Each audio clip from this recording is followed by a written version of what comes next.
Let's be honest. No matter how good an anime is, there's always something people find to hate about it. I've been seeing this image float around for a while now, and it's really been catching my attention.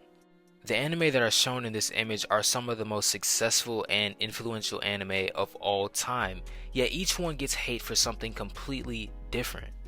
So today in this video, I'm going to be breaking down why people hate on these popular anime and whether or not those reasons are actually valid or not. Because let's face it, sometimes the hate is deserved, and other times people just love to hate on things, just for the sake of hating. But anyways, let's get right into it with the first anime here being One Piece. Now the main reason on why people hate on One Piece is because it's just too long. At the time of me recording this video, One Piece has 1,148 episodes out and it is still currently going. A lot of people see that 1,000 plus episodes and just give up before they even start. And yeah, honestly, that is fair enough. A lot of people just don't have the time to commit to a show that's that long. But there is another side of people that just simply hate One Piece just because it's too long, and I think that kind of misses the entire point of it. Yes, One Piece is a very long anime, but it's not just long for no reason. It's long because the story of One Piece is something truly special.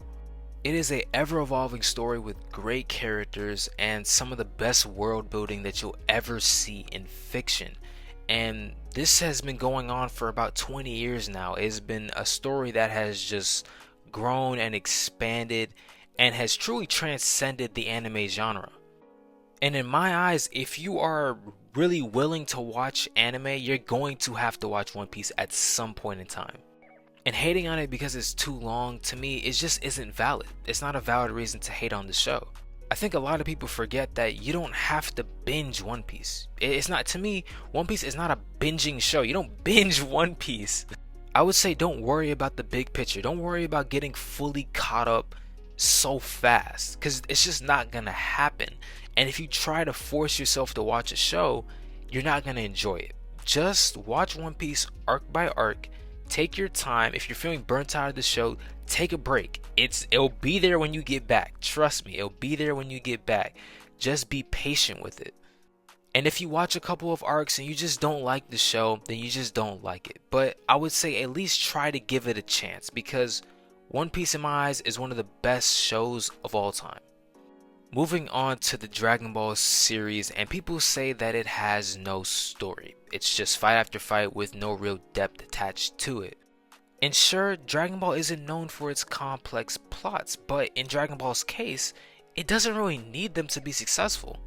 Now, as we know, there is no end goal in the Dragon Ball series, unlike an anime like One Piece, Naruto, My Academia, Demon Slayer.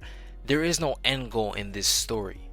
And I think people hear that and they just think that Dragon Ball is just a bunch of randomness and there's no real substance behind anything that happens in the series.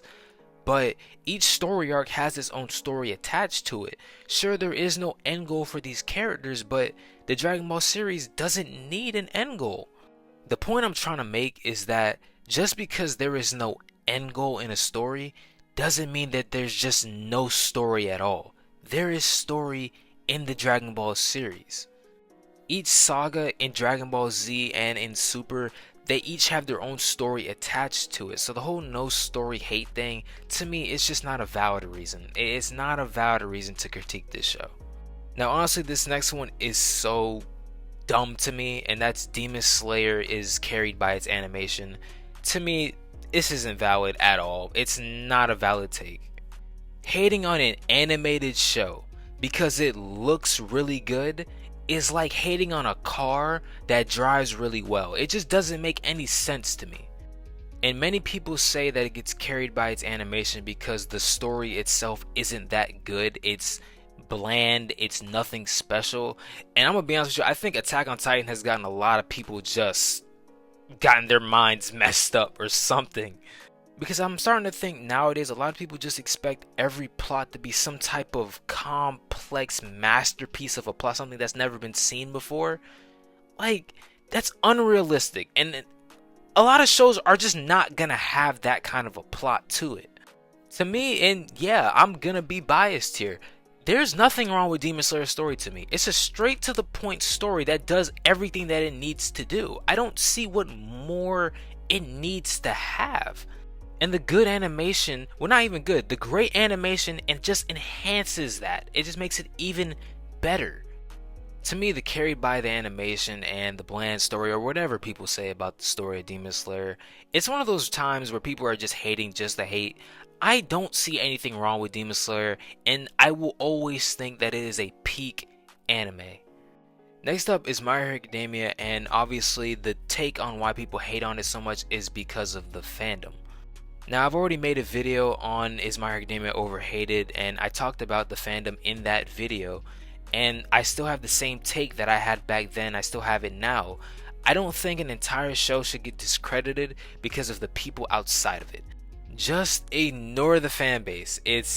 Trust me, it is not that hard to ignore something if you don't want to see it. It's not that hard at all. And a fandom should not dictate how you feel about a show. I'm just gonna leave it at that.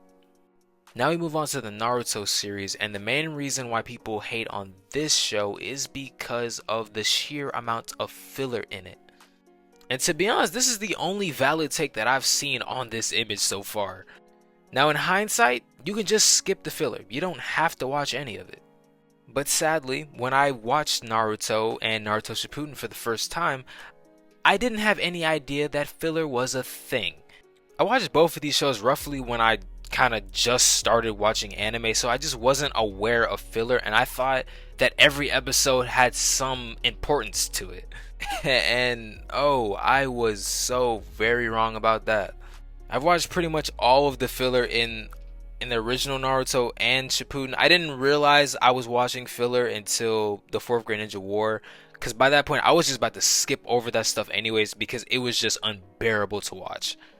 And I can't imagine how people felt when the anime was actually still airing and they had to deal with all these like filler episodes back to back to back to back.